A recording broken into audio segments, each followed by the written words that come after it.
All right. Hello, everybody, and welcome to season 2 of Roland Pruitt's Kaiju Review. We made it through 25 episodes. This is episode 26, and we've started season 2, and you got to see our cool new season 2 opener. So I hope you guys liked it. There's a lot of Godzilla Wars monsters in there. There's a lot of cool monsters in Godzilla Wars.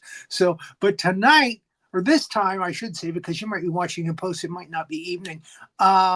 We're going to talk about Godzilla Returns, or The Return of Godzilla, also called Godzilla 1985, and it was produced in 1984. So, yeah, go figure. So, anyway, let me bring up my able-bodied assistants, as we like to say on these shows. Let's please bring up the lovely Anastasia and Professor Wallnut. Hello, Mr. Pruitt. Welcome Delightful. to season 2. Yes, delighted to be part of the program again, as always, and of course seeing the lovely Miss Anastasia again.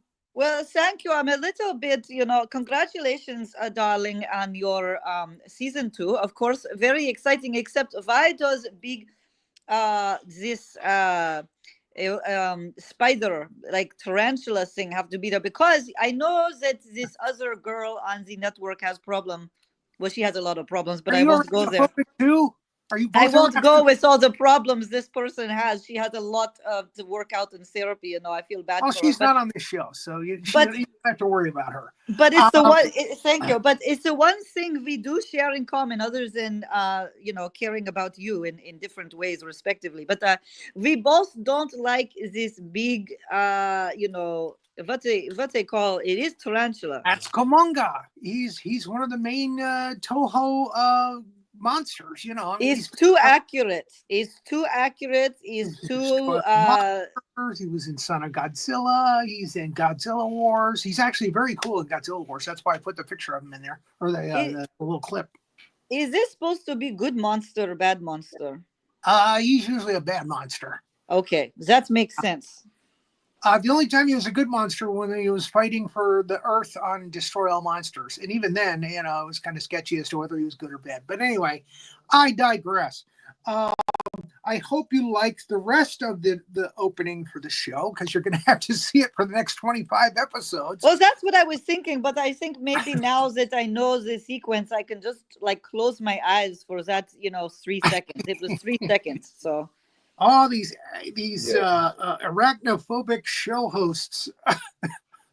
Well, nobody likes this spider, Nobody likes a spider. I don't like spiders. And nobody again, likes the reasons why Komunga is also called Spiga, in some cases. Why he's kind of a scary monster, because he's a giant tarantula. Yeah. If I see that thing, I'm just telling you, take me to an emergency room immediately. I'm not going to survive just looking at it. Like if I'd had the time, because this opening was longer than last season's opening. It's about 10 seconds longer. I would have showed him spewing his web in the air, and it becomes like a net.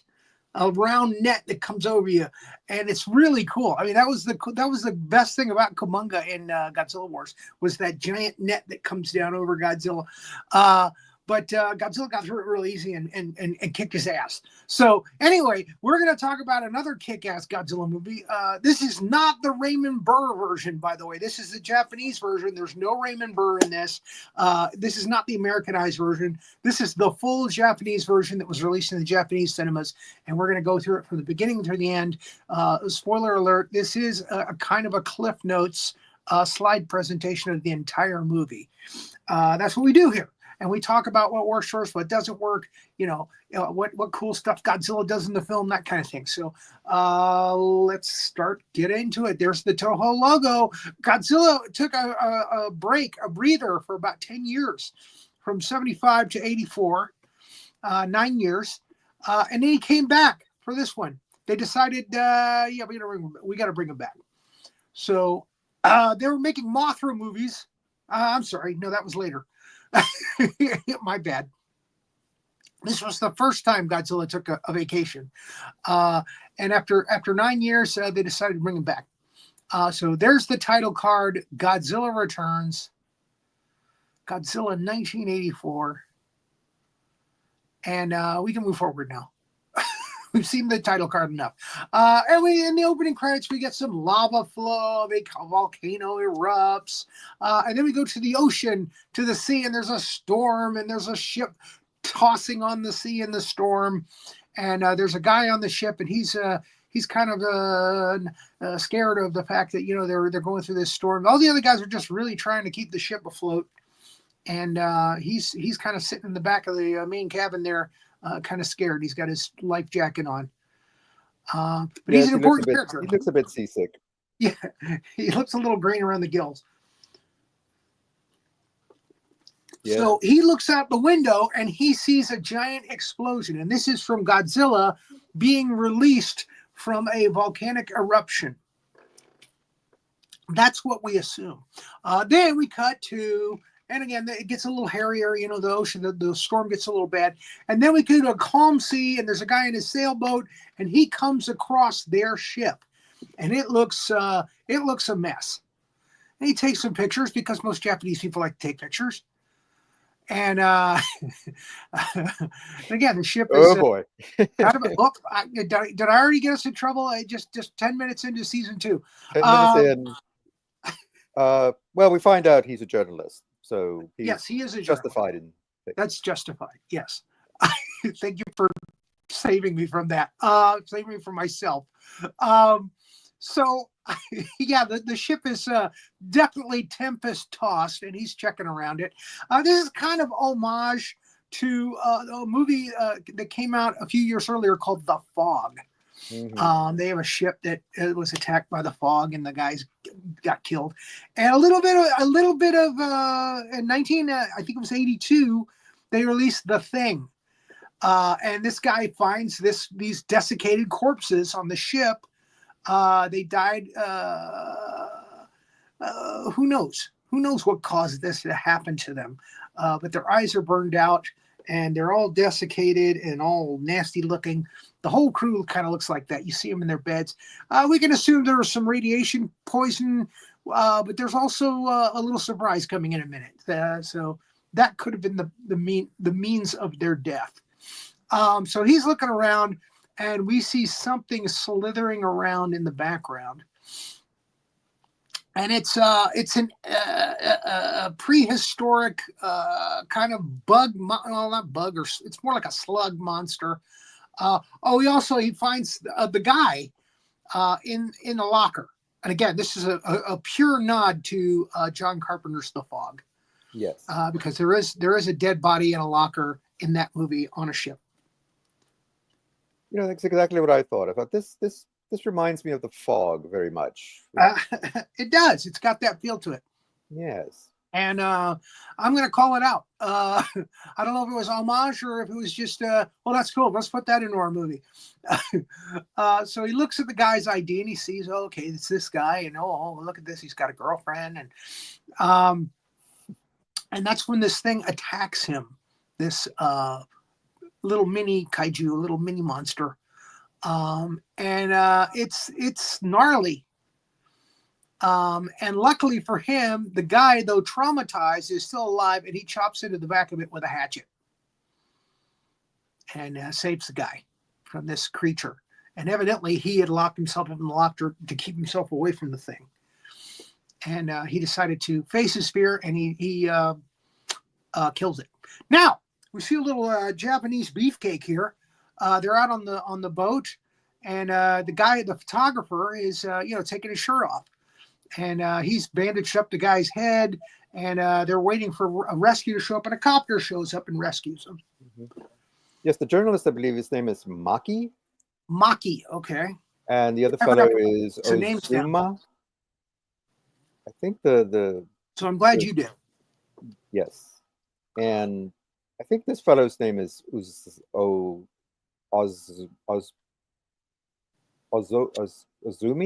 Azumi. That sounds about right. So, a copter comes and rescues him, and then another guy gets a call, and they say, "Hey, we got this guy. He's rescued on a ship, and you better come to headquarters." Yes. And talk to the doctors and the experts about this. So he runs off, And this sets up the scene where, the experts all come together and show them, that, hey, what could this be? This is what's happened here. Right. Yes. The reporter calls his editor, I guess, and he's like, "I've got a story for you." So okay, so here is headquarters. I can't read Japanese, so I don't know. We should have invited George here. It's they call it a police hospital. Okay. And this is a kind of a famous doctor, and he knows about dinosaurs and stuff like that. And he comes and sees this guy and says, "Okay, let's see if we can find out what this thing was that attacked you." And you said you saw something. Let's see if we can find out what you saw, because he said I think he saw a dinosaur. And yeah, he puts up a picture of Godzilla, and there's a recognition. He recognizes Godzilla. Yeah, that's what I saw. And this is very concerning. Godzilla's back. He's been gone for so long. We thought we had killed him. Well, you were wrong, weren't you? Well, and it's funny because Godzilla just, kind of swims off in the ocean at the end of Terror of Mechagodzilla, in 1975, and then you just never hear about him again. So, did he go back to Monster Island? Did he perish? What the hell? Right. And I'll be honest with you, this particular Godzilla looks very different from the Godzilla from 1975, which I believe, and I've said this many times before, is Minya from the Showa series, all grown up. So I think that Godzilla is Minya all grown up, and he's just kind of gone off to his own island and is retired, doesn't want to talk to anybody or, fight monsters anymore or anything. This is a new Godzilla, I think. Wow. Or actually a buried Godzilla of the original kind. So there it is. So here we go to, I guess this is the science center where the doctor, I want to say paleontologist, but, he knows dinosaurs. This is kind of his office. Actually, this is the Prime Minister's residence. Oh, shit. Damn it. Well, I'm so glad I got you here to keep me straight, Dr. Wallnut. Professor Wallnut. Well, thank you. I watched this particular film just yesterday, so okay, it's a little fresher. It's been about a week since I screenshot it, so okay. I'm starting to get fuzzy on where people are. So I'm glad I got you here and you just watched it. That's good. Yes. That's good for all of us. So there's the Prime Minister, because it's the Prime Minister's residence, and they're explaining to him, "Hey, we think Godzilla's back," and he's like, "What?" Yeah. And he's, "Oh crap! Great! I don't need this. And I don't need this." I'll be honest with you. One of the things I really liked about Shin Godzilla, which was later, like 2016. Was that they showed all the bureaucracy of all the guys trying to figure out what the hell are we going to do now that we got a monster running around, Yes, they're trying to make plans and stuff. And I forgot that there was a lot of that kind of bureaucracy in this film, in this Japanese version. So that actually kind of draws from this and the bureaucracy that goes along with dealing with a giant kaiju stomping around, your country. Right, yes. So here's the news reporter and his editor, and I'm thinking the editor's being a douchebag, just by his look at his face. Look at his face. Look at them both. He looks so smug, the editor, and he's like, "What? Well, what were you sending me?" The government has decided to suppress the story. They won't run his story about Godzilla because they don't want to panic. They don't want to panic the public. Yeah. So that's the look of a reporter who doesn't get to print the scoop of the year of the century. Exactly. So take a few days off. Exactly. Damn you. So there it is. And I want to say that the guy that's playing the editor is one of the guys from the Showa, but I can't recognize who it is. Now, what I can tell you is that this professor that we're talking to is Actually a famous actor from the Showa series. He was in Dagora as a special character. He was in Ghidorah, the three-headed monster. And I personally know that he dated actress Linda Miller, who was in King Kong Escapes. She has very fond memories of him. Unfortunately, he's passed away. But he did get to do this movie. He did get to be part of this Heisei Godzilla series. So he looks very different here because his hair is long and he's got a mustache, and of course he's much older. But this guy was like Elvis back in the early 60s, man. He was the shit. Excuse my expression. He was it. The cat's meow. So yeah, she felt very lucky to have had some time with him. They dated for a little while around the time she was doing King Kong Escapes and the Green Slime. Oh. So we come to his. We find out. I guess this is his daughter. And she is the girlfriend of the guy that they found on the ship. No. She is the sister of the fellow they find on the ship. Who's actually Okumura. All right. She is Naiko Okumura. And the professor is Hayashida. Okay. So she is Hayashida's assistant? Yes. Okay. And she works with the professor. So that's how the professor found out about this so soon. All right. That makes sense. Okay. Thanks for keeping me straight again. No problem. I'm definitely going to have my notes prepared before each show the rest of this season. Otherwise, I'm going to look like a total a-hole. So there it is. All right. Anastasia is laughing in the background. I can hear her. I can hear her laughing. She is. So the news reporter, he's kind of interested in her, but he also wants access to her brother again. I guess he's been not given access to the brother. So he walks her home, and it's kind of nice, and she's kind of happy that he's walking her home, and she sets him up to go see her brother at the hospital, but unfortunately he invites a lot of the press, and that's how the news story gets out. And then she and her brother are both kind of pissed off at him for that. So there they are. She goes and sees her brother at the hospital, and he shows up with the press.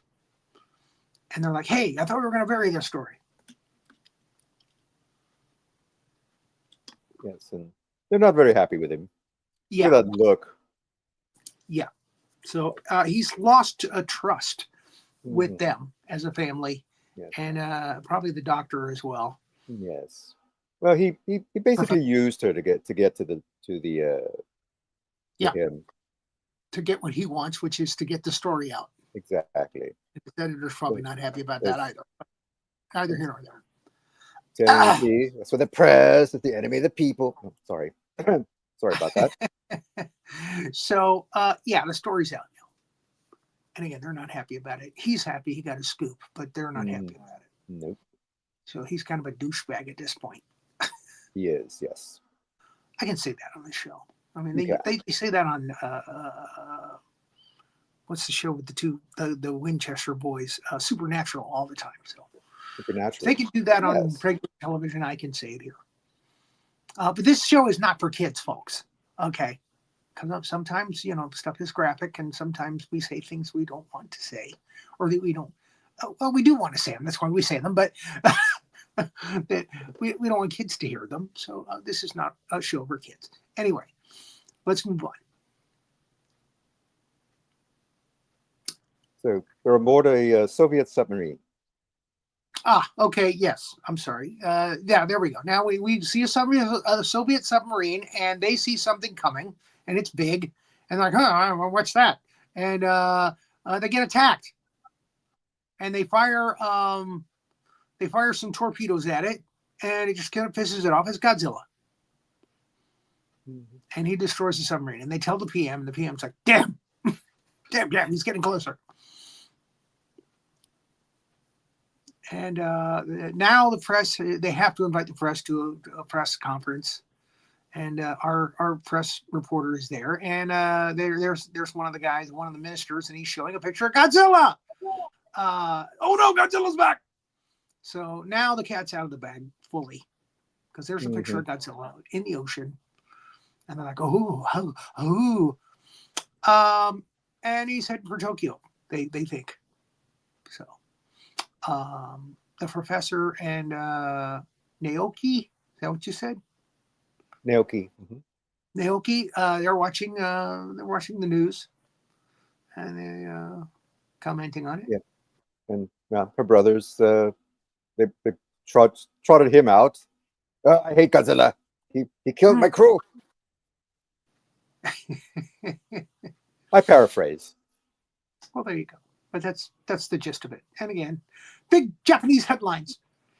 And the press is like, that's a terrible shot of you. I don't know if that's what he really said. It was in Japanese. I couldn't understand with it. Again, you could tell I didn't understand what was going on because it was in Japanese. And while I was screenshotting it, I just kind of made my own decisions. Oh, this is what's got to be happening. I do. Never mind. I'm just going to dig myself a hole deeper if I admit things. Let's just leave it at that. Okay. So all the other films that I have are in English. I'm pretty sure. All right. Or have English subtitles. Okay. So now we have the kind of the throwdown between the guy who was rescued and the reporter who gave him up to the press. And poor Naoki is like, oh, I wish I would stop fighting. Because I love my brother, but the other guy's kind of cute. Look at that face. Look at that face. That's exactly what she's thinking. Is it a face only a mother could love? That's the other show. I'm surprised at you because you hate it when I talk about the other show. No, it's okay. I just was out of character for a moment. It's okay. I'm getting myself back. Don't worry about it. But there's no Kumonga in this. There's somebody else. That's why I'm okay. I'm okay as long as Kumonga stay in his own net factory. I'm okay. Did somebody else sneak into the show? I believe someone else kind of snuck seriously, in, broke in. Hijack the show? I have different personality. You know, I'm working on my impersonation. My comedy routines. Was that your impersonation of her? It's an impersonation of American, but it's not perfect yet. I ask you to be, patient. New York accent. Yeah, she's. Yes, I'm working on it. All right. So, the war room is now getting ready for Godzilla to come. And there's all the guys around the... Now, here around this table, we have a couple of Showa actors who were in a lot of the Showa films, and they're very old now. Because you got to remember, the Showa films, their heyday was the 60s. And this is the 80s. This is 20 years later. So the guy on the left there was in a couple of these Showa films earlier. And there's one guy, I think he's the head of the Navy in this. He was in a lot of them. And he'll be there's a picture of most of them in here somewhere. Anyway, so yeah, they're on the lookout for Godzilla now. They're trying to find out where he is. They're trying to pinpoint him. And what am I looking at here? Godzilla shows up. This is the guy. Yeah, the Godzilla. The first sees Godzilla when he comes ashore. There is a nuclear power plant on the coast of Japan. I wonder if this. You know what? I wonder if this was the one that's on the in the place that was hit by the tsunami. Not. I wish I could say not long ago, but it was actually a long time ago. Yeah, they had a kind of a Chernobyl thing. Right. Yes. For a little bit, they finally got under control. But yeah, this guy looks up and boom, there's Godzilla. He's back. He's back. I don't think he really said that, but. All right, so we finally get video on Godzilla coming ashore, and he's heading for a nuclear power plant. Because hey, that's what Godzilla likes to eat now. They actually bring back the notion of him being radioactive in this one. They Yes. mention it frequently. Yes. Yes, indeed. He likes radioactivity, and they do kind of skate around that in the Heisei series. In Godzilla vs. King Ghidorah, which will be 2 films from now, he sucks up all the radiation from a sub that I think it's a Russian sub actually that he runs into, and he becomes bigger and stronger because of it. And there's another one. It's Godzilla. Godzilla vs. Destroyer, the last one in the Heisei series, where he is melting down actually from the radiation, and they're trying to cool him down and keep him from melting down. They don't want him to melt down in, a populated area, because that's going to kill millions. And at the end of the film, the radiation starts to happen when he melts down, and then it all comes back down, and because Godzilla Jr. sucked up all the radiation into himself, and he becomes the next Godzilla. Becomes the Godzilla of the millennia. So anyway, this is Godzilla attacking a nuclear power plant. And I think this is the first time we see Godzilla attacking a nuclear power plant to fuel himself. That's the best way I can put it. They do it again in Godzilla Millennium 2000, since I said Millennium. Godzilla 2000, they've shut down all the nuclear power plants because Godzilla keeps attacking them and sucking up the radiation. So, and then they find out that there was a hidden one, and that's a nice little plot point. But that's several shows down the line, as we say. We're going to try to get 5 or 6 shows done this season, and then I got to take a 3-month sabbatical, where I will be going to Japan. Hopefully I'll have a lot of good stuff to share with you from that. I'm going to do some videotapes there in Tokyo and in Osaka. And I'll be visiting China for a few months. And then when we come back, we'll continue season 2. And there it is. So, okay. So now the professor is there with the other guys and Naoki, and they're all watching Godzilla as he attacks this power plant. And he points, hey, look at Godzilla's fins. He's sucking up the radiation, and Godzilla looks a little goofy here. I don't know why. He looks a little goofy. Well, it's like nuclear power waste is his catnip or something. He's high AF. Right now, Godzilla is tripping balls. HAF, is he? He's HAF. He is tripping balls right now. Oh, I'm glad you gave us the scientific technical terms for that. Yes. Always here to provide the science. There we go.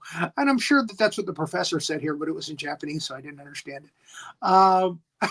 So he attacks, and then like a flock of seagulls, not the band, but an actual flock of seagulls comes by, and their emissions. It's a terrible impersonation of seagulls, but their seagull cries draw Godzilla away. He's already gotten all the nuclear waste, so he just kind of walks off. And big Japanese headlines. And they're letting the news reporter in again in their inner circle, and they're all looking at pictures of Godzilla that were taken the night of the offense. Godzilla attacking and eating all the nuclear power. And the professor goes, "That's a terrible picture of Godzilla." That's going to be my callback for this. The professor hates every picture he looks at. But they see the seagulls, and the professor gets an idea. Hey, maybe the emissions of seagulls, maybe that's a way that we can lure Godzilla, away from an area, or actually lure him into a trap. If we use those actual frequencies, something like that. Right. Again, they got to come up with some scientific way to kind of beat the monster. So there he goes. And there he is. Natsuke, I think is his name. The actor's name. And yeah. I mean, he's got to be like late 60s, early 70s here. I mean, he's a good-looking guy for his age. That's my guess. Because if it was in the 1960s, he was in his 30s, right? 70s, Right. 80s. He'd be in his early 60s probably. 30s, 40s, 50s. Yeah, maybe early 60s. Maybe late 50s.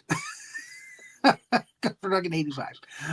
So anyway, he says, hey, I got this friend, and let's see if we could set up a point where we could kind of set up a satellite dish that will put out these emissions next to a volcano. Maybe we could alert Godzilla into a volcano. There's the idea. Mm-hmm. So there's a volcanic area there.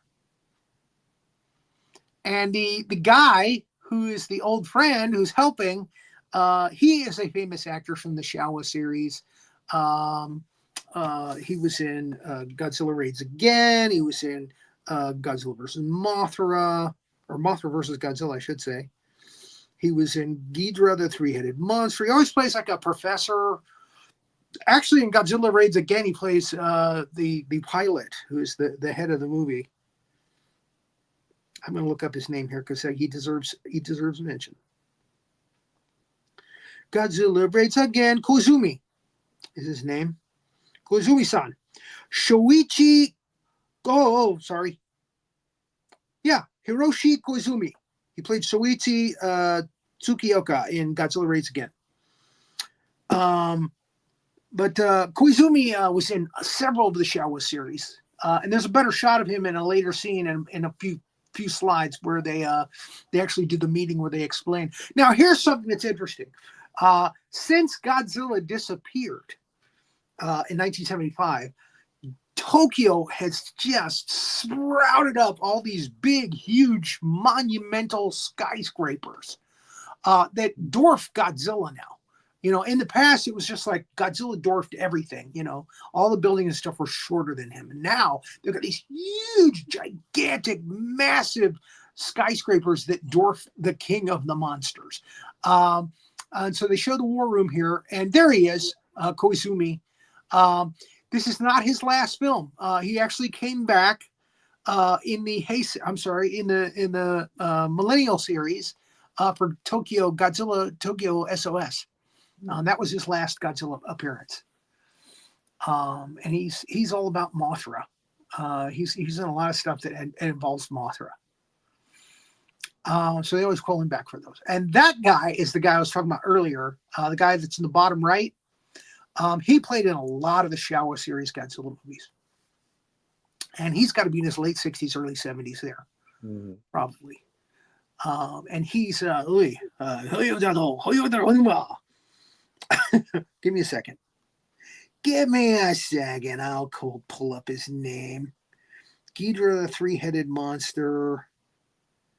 Oh, no. Godzilla versus Mothra. That's what he's in. That's the one that he's really. I'm making Chewbacca sounds. Because I can't find what I'm looking for. Oh dear. Godzilla. Mothra versus Godzilla. Where is it? Mothra. Oh, he's in Mothra too. This guy deserves Mothra versus Godzilla. Here we go. That actor's name is Yoshifumi Tajima. And I believe this was the last one he did for Godzilla. I don't remember seeing him. I could be proven wrong on that in the next couple of weeks, but I don't remember seeing him in any of the scenes in the later Heisei Godzilla films. So, but he made it into this one. So we have another professor scene where they're kind of talking about what they're going to do next. And oh my gosh, Godzilla's coming. He's on his way. He's going to hit Tokyo soon. And they all look very serious. Yes. Yeah. This is probably going to sound incredibly sexist. Uh-oh. But and nothing, not to take away from this young lady, this actress, but I mean, she's very, very cute. Yeah. But she's not quite, how could I put this? She doesn't have the just hotness. She's no Akiko Wakabayashi. There you go. Yes, I couldn't think of it. Yes, she's not that. She's no Mai Hama even. No. Unfortunately, yeah, she's a kind of a mousy Godzilla female lead. I gotta agree with you on that. And I don't think this. I think she's also in Godzilla versus Queen Mothra, if I'm correct. I think she plays a character in that. She's a lot stronger character in that, though. She's not so mousy. But yeah, she's not the most attractive female actress in these Godzilla films. I will agree with you on that. Well, she's cute, but yes, not yes. I just she's someone you could take home to mom, and yeah, you'd be proud and happy. But but to star in a Godzilla movie, all right. So we come to the scene. Let's dig ourselves out of this hole. We come to the scene where the Americans and the Russians have shown up to talk about what's going to be done about Godzilla. And the prime minister has been warned, hey, these guys are going to try to get you to use nuclear weapons against Godzilla. Try not to do that, you know, because it's dangerous for us and here in Tokyo where all the action's going to take place. Let's not do that. And that's sure enough is what they're calling for. They're screaming for, you know, hey, let's use nuclear weapons to destroy it. And the prime minister, you know, backs them down. He's like, no, I'm not going to do it. It's too dangerous for my people. I'm a good prime minister, and I'm not going to resort to, you know, nuclear destruction. And again, the way they talk about nuclear power and nuclear weapons and stuff kind of harkens back to the original concept of Godzilla, which is, you know, this is what started all this mess, atomic weapons in the first place. So let's not go there. That kind of thing. There's a scene earlier where the professor and the reporter are talking, and the reporter asks him, is Godzilla an animal? You know, and the professor says, well, yes, but, and something about radiation, did the radiation create him? Right. And the professor actually says, well, actually, we humans are the real monsters because we helped create Godzilla through radiation. So yes, there's definitely a sort of anti-nuke message in this film. They felt they had to go back there because they had skirted away from the issue quite a bit in the last several Godzilla films. They never mentioned it, you know. But that is actually one of the original, you know, pieces of the recipe, you know, for the Godzilla, you know, and then when they showed that there's a Russian nuke. Poised over Tokyo, poised over Japan, as they are all speaking. And the Russian guy, or the Russians send a guy to a boat, and they say, you know what, if Godzilla shows up, nuke him. You know, don't listen to the Japanese premier, just nuke him. And so he is prepared to do that. And there we have this, you know, where he goes into the ship, and there's a kind of a James Bond thing where, you know, a secret panel opens up, that kind of thing, and there it is. So right at this moment, a pilot spots Godzilla swimming just in the shores off of Japan. I love their expressions. I love they just go for it. Oh, Godzilla! But the best one is when Godzilla reveals himself from the iceberg in King Kong versus Godzilla. And the guy, and he's American, is in a helicopter, and he goes, "It's Godzilla!" It's so broad. It's so extreme. It's Godzilla! And they show a little actor breaking his way out of the iceberg in the suit. I don't think it was Nakajima that did that. I think somewhere I read it was another stunt actor that was in the suit breaking out of that iceberg thing. Don't know where I read that. Anyway, so okay, here we go. Here's the prime minister and his aides and stuff, and they've announced to the people, hey, you know, you got to get out of Tokyo now because Godzilla's getting close. He's just off the shore of Tokyo, and it's time to evacuate. And this is another thing that they didn't do in the last few Godzilla movies all that much, was, you know, the panicked, you know, the panicked public trying to close up their doors and get the hell out, you know. And there's a good dose of that here, and people, you know, cramming in the trains, getting the freaking hell out of there before Godzilla shows up, because you know you don't want to stick around, even if you got a mobile phone, you don't want to stick around. And again, they didn't back in this day, but so now they're equipping their little area next to the volcano again with all the equipment they're going to need to kind of lure Godzilla away from Tokyo. That's their plan, and hopefully lure him into a volcano. That's a pretty broad plan, but it's, you know, what else they got? They're setting up bombs and everything, and yeah. Well, yeah, they realize if Godzilla gets to a certain point, they could just kind of blow up the plateaus and stuff. They can blow up the other side of the mountain and have him fall into the crater, and that's what happens. But we're not supposed to think that far ahead. Right. The military shows up. It looks like real military. It doesn't look like toys. Yes, that's something that really impressed me about this film is that clearly they up the budget, because I'm sure it's all stock footage, but they actually had like real tanks and real troops, you know, marching around, and rather than using the usual Tonka toys. So. And there's Godzilla in the tank. This is what we've been waiting for. Godzilla's in the tank. He's heading out off the coast of Tokyo, off the coast of Japan. He's coming. We got the obligatory fighter jets firing at Godzilla. Doesn't work. Never has. Never will. You know, they just kind of bounce off of him, just piss him off. Yeah. I have a feeling that this. I'm not sure, but it feels like this is maybe a puppet head. It's a remote control head that they added. Good. That where they actually has kind of a lip that draws back. Right. Yes. But it's so obviously that, you know, there is a guy in a suit, you know, and again, it can open his mouth, but that's it. But yeah, there is this like snarling Godzilla head where they work it with controls off camera, you know, where you can see it kind of snarl and the eyes move back and forth and that kind of thing. The actor in a suit doesn't have to do all of that. You know, it's done by special effects guys. And again, yeah, it's one of the things that they did to kind of change up from the suitmation a little bit.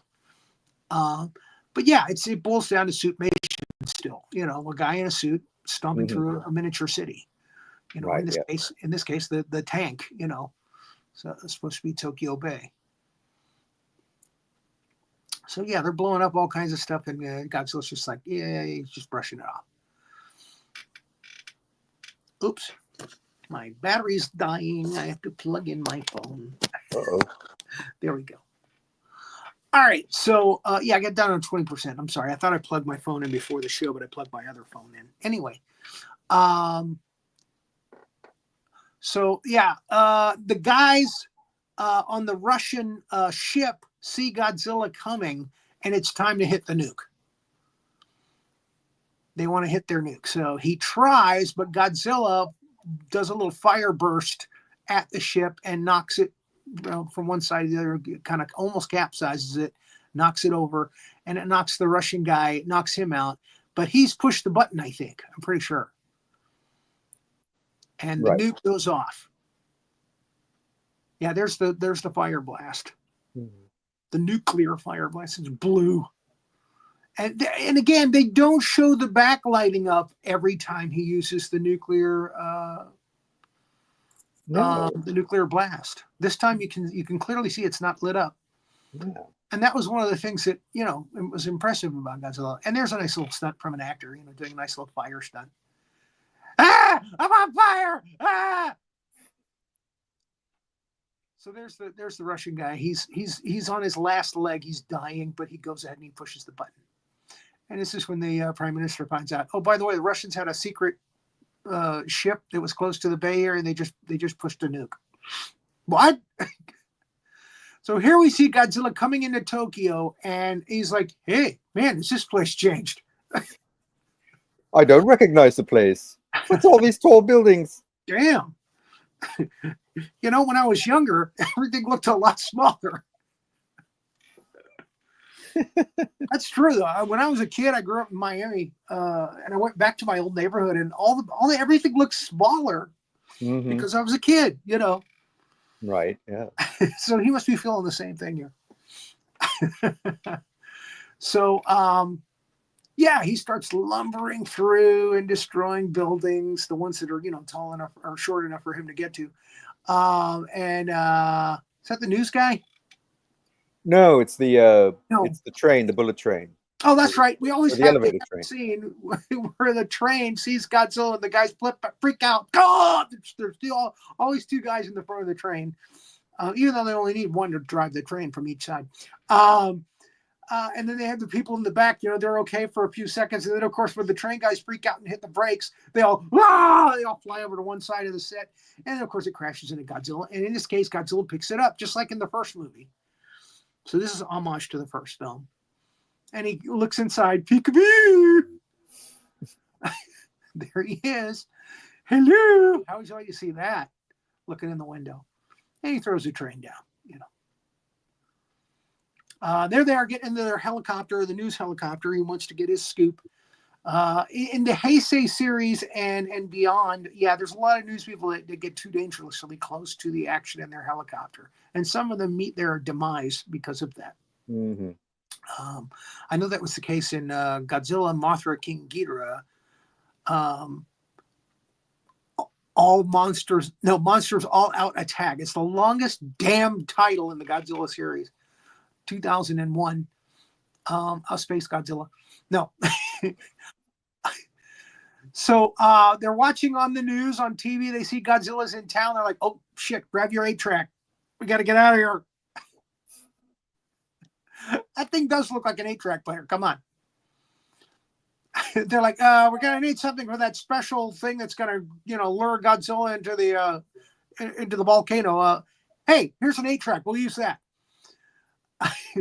Nobody needs those anymore. We can't use a cassette players because it's clearly got 2 cassette things on it. So they use an 8-track player, I think. And there's the prime minister watching Godzilla, you know, stomp into his city. Shit. Damn it.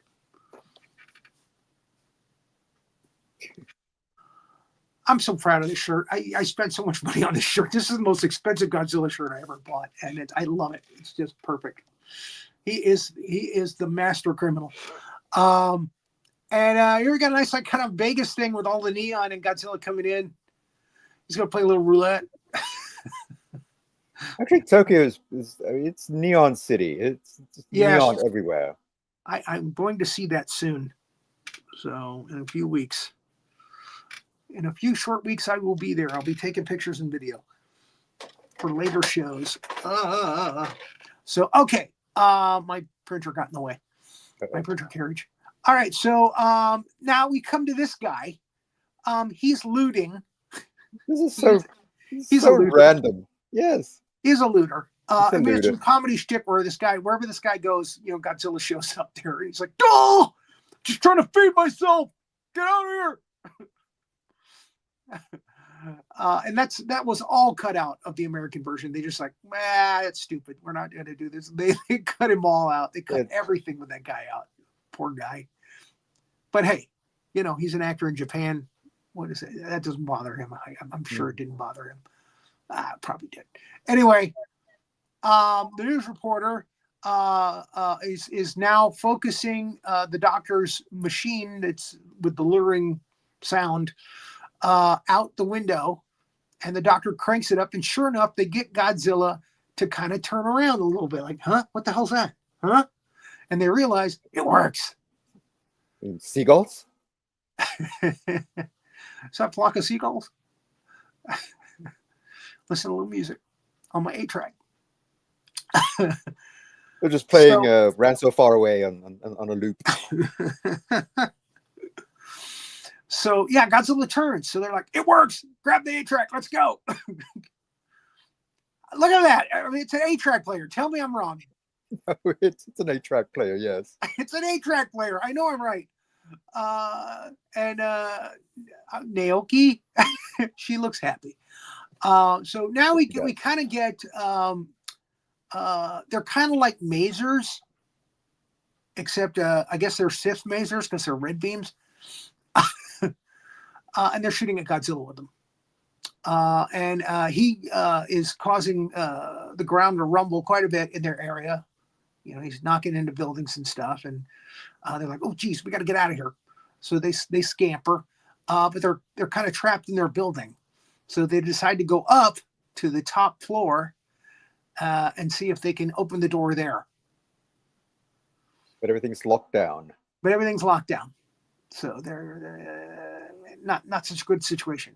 There we have the red masers again, and they're shooting at him. And there's a scene coming up in a second here that shows Godzilla from underneath. Oh, and then they release the X1. This is the new Godzilla fighting machine. It's a hovering Godzilla craft, anti-Godzilla craft. I want to say that guy's in some of the Godzilla movies from the 70s, but I'm not sure. He may have been, yes. Yes, the Super X. Okay, this is just the Super X. Is that what they call it? They call it the Super They do X. call it the X1 in something. It's probably Biollante, the next movie. The Super X. Okay, so it's got a little light on the front of it. It's got Godzilla anti-missiles and lasers and stuff.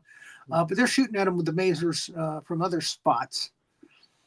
Well, they're trying to lure him away from the city so that the Super X can attack it. Yeah, right, on the edge of the city. That's right. Some sort of special weaponry with cadmium. Supposed to put him, well, we'll see. Puts him to sleep. That scene is what I'm talking about. And that was in the preview. When they showed the preview before this movie came out, that scene was right at the end of it. So it looks pretty impressive with the lasers going by him. Yes. Like, oh, man, they're going to cut Godzilla into slices. That's what it looks like. And lasers, yeah, they would have done that. Even to Godzilla, I think. If they had high intensity lasers that could slice, that would make more sense. But anyway, I'm talking like General Howitzer. That's another show. Look for it on YouTube. They've archived a lot more shows than we have. We've got 26 now. They've got like 170 something, like 175. So yeah, the Super X goes into action, and again, these guys they know what they're doing. And Godzilla sees it, and he's like, "What the?" And he's kind of following it like a cat follows a cat toy. They're like, "All right, get ready. We're going to shoot missiles in his mouth." And this is where they kind of go, full out Warner Brothers Looney Tunes. They shoot in his mouth. And you can see the bombs are going off inside him, and there's smoke coming out of his mouth. Pardon. And this is when the nuke goes off. Jeez! I thought that happened a lot sooner. Nope. All right, so Godzilla now is going down because they have blown him up from the inside. They have damaged his innards, which is a good plan. And then they see the nuke has gone off. And they're like, "What? The nuke? Russians had a nuke? What?" And they do the anti-nuke to try to stop it. So 2 nukes are going to blow up over Tokyo. And that's probably not a good thing, because of, fallout. But what am I looking at here?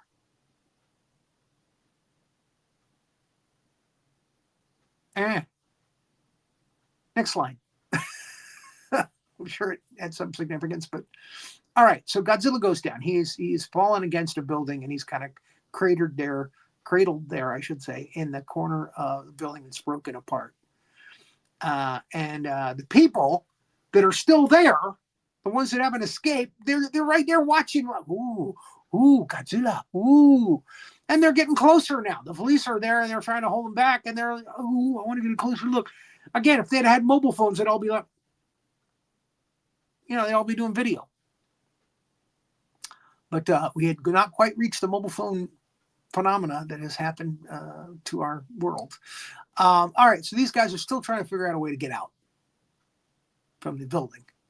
And the news comes across, there's a nuke heading for Tokyo. And everybody's like flipping out. Oh no, God, oh no, now we got a nuke.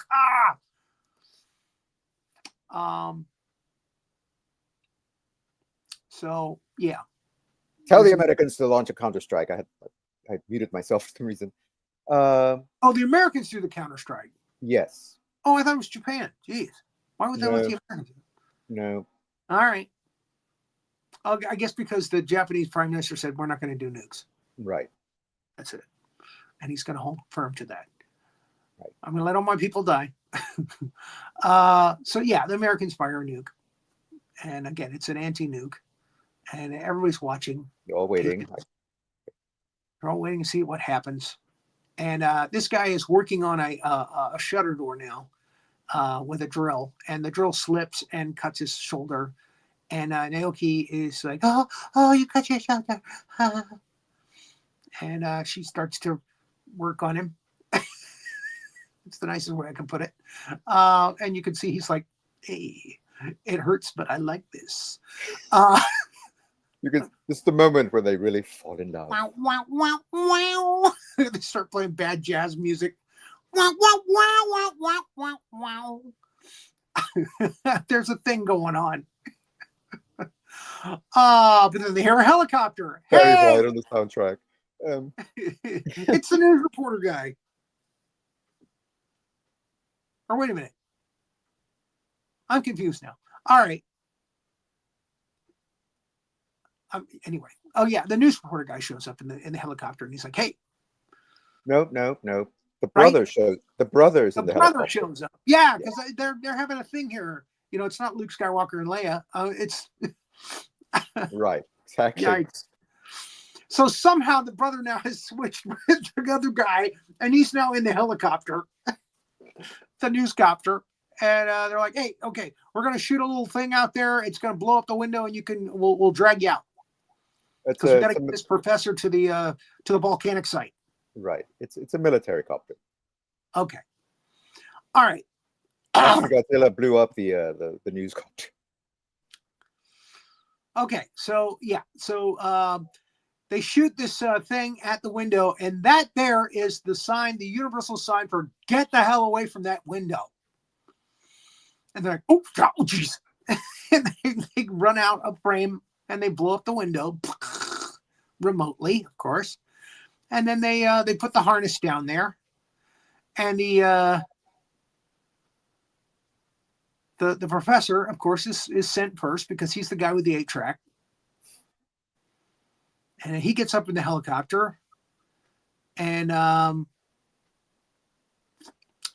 they decide, hey, the winds are too strong or something like that. And they decide, we got to get the professor to the volcano because, it doesn't make any sense because Godzilla's down now. But anyway, they end up leaving the other two in the building. The professor ends up flying away with the brother, yeah. With the brother. Not the news guy, the brother. Now here's what I don't understand. Yeah. There's a lot they mentioned right from the beginning, before all this happens, the professor says, "Hey, there's a helicopter coming to pick us up on the roof." Now, why didn't they, instead of all this having to use the rope thing, why didn't they just land on the roof and blow the door on the roof? Blow the door open, exactly. That would have made more sense. But I guess they said, well, then they would all be getting out of there, and there wouldn't be no, tension with these people trying to, get out of the building, I guess. Right. Exactly. It's a little bit of a plot thing because now these two have to escape the building and have their They want the audience to feel for these characters. They don't want it to be too easy. Exactly. Okay, so this copter ends up leaving them, and you get the concerned look from the professor. Then they're watching the nukes on the screen getting closer and closer together until they meet and it blows up. And we have another little moment between the news reporter and Naoki, the sister. Not his sister, by the way. So Who's no Akiko Wakabayashi, but by gosh, I'm not kicking her out of bed for eating crackers. You know, that's a British thing. yes. I have a British friend used to say that all the time. Well, I'm not going to kick her out of bed for eating crackers, but that's sexist. But I wasn't the one who said it originally. I'm just quoting. And that's no good either. So anyway, the nukes blow up, and it's still a little close to the atmosphere, and some of the fallout peppers the clouds above Tokyo, and it causes a rainstorm, and there's lightning bolts, nuclear lightning bolts that hit Godzilla, and guess what? Repairs him instantly. There you go. Look at him glowing. Oh, that's a happy cat right there. And his eyes open up, dun, dun, dun, dun, and up he goes. Hey, I'm back. The return of Godzilla. And the crowd that are standing close go, oh, geez, we shouldn't have got so close. Go! And they haul Boogie trying to get away. Godzilla's up again.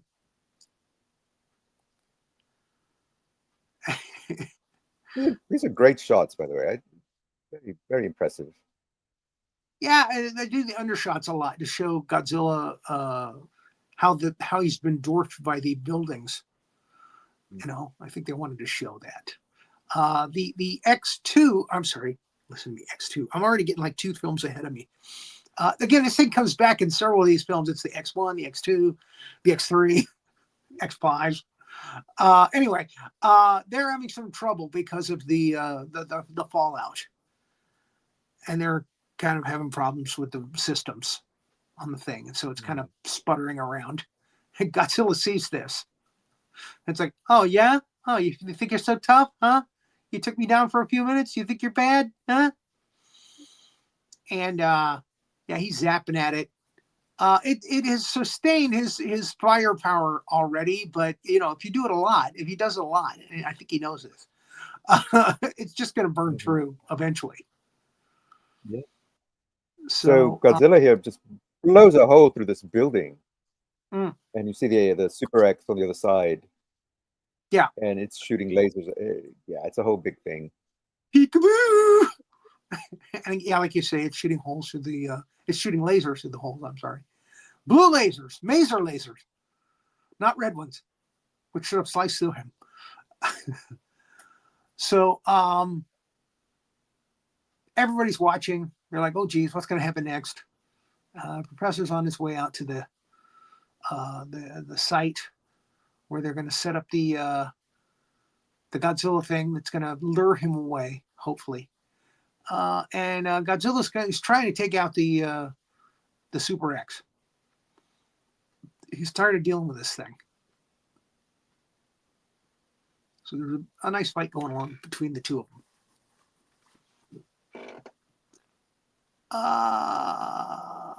Oh, this is our couple has found a hole in the floor in the staircase, and they put a fire hose down, and the guy that's been looting is down there, and I don't know how many floors up they are, but he probably climbed a lot of stairs to get there. Anyway, he's like, "Yeah, come on down. I'll hold the fire hose," and they trust him, you know, even though he's a looter. You know, who could probably benefit from them falling.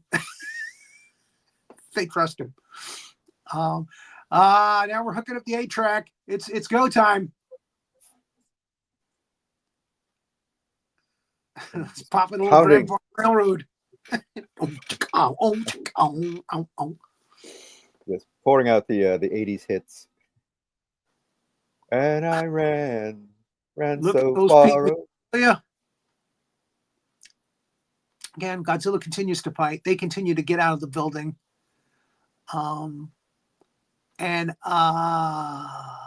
what am I seeing here? They're watching as Godzilla, they turn on the Godzilla thing to lure him away, and they see him turn around and start heading the other way. And like, oh, good, he's going away. And everybody in the war room is like, oh, good, he's going away. and the satellite dish is pumping out the jams. And Godzilla is all for it. He's going for it. And he's swimming across to the volcanic. This place is supposed to be pretty close to Tokyo. This volcano, wherever it is. So yeah, he swims across the bay. They're watching intently. He climbs up the mountain. Luckily, it's not a really tall mountain like Fuji. And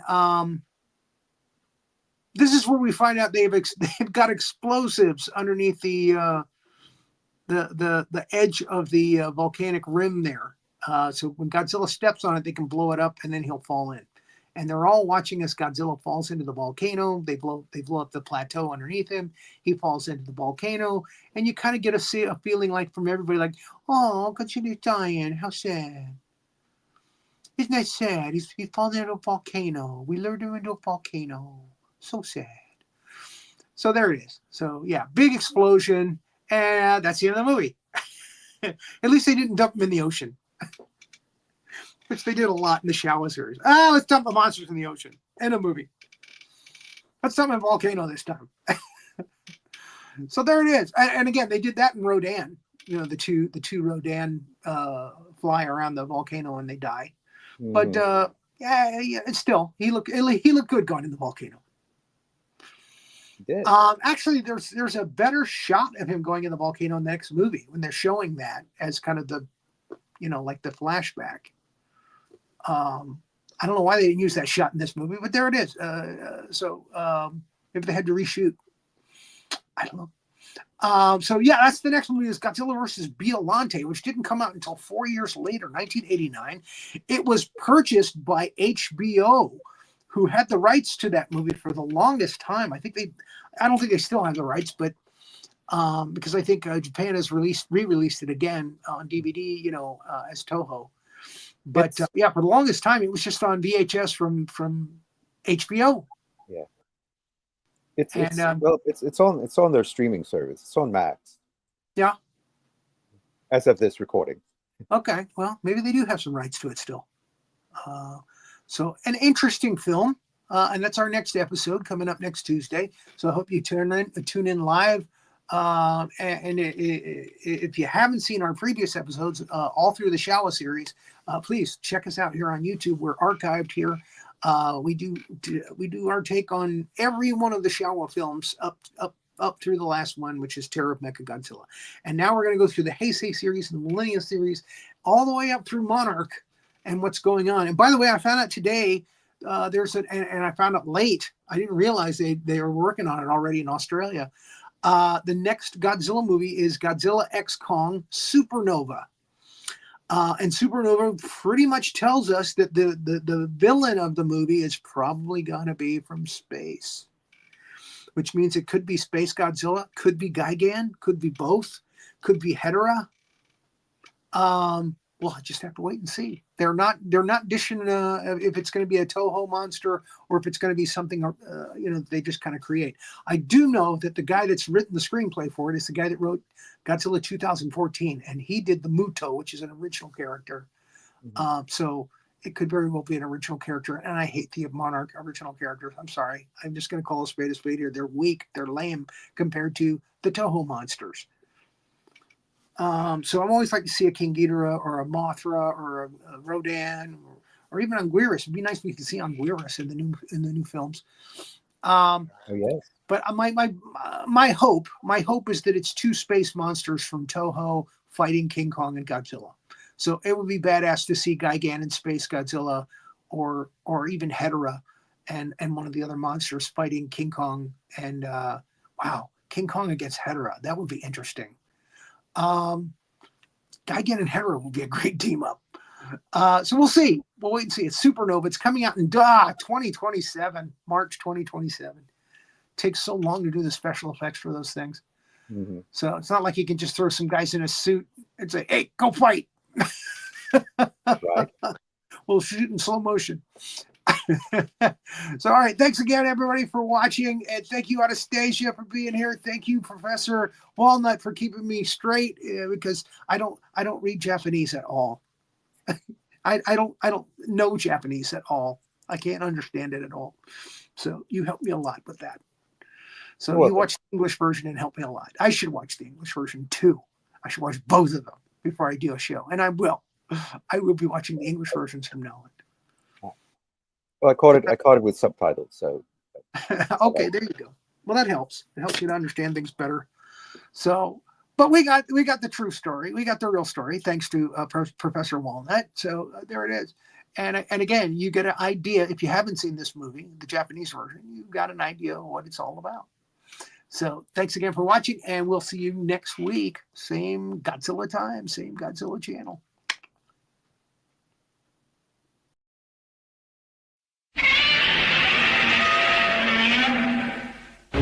Thank you for watching, and please like and subscribe.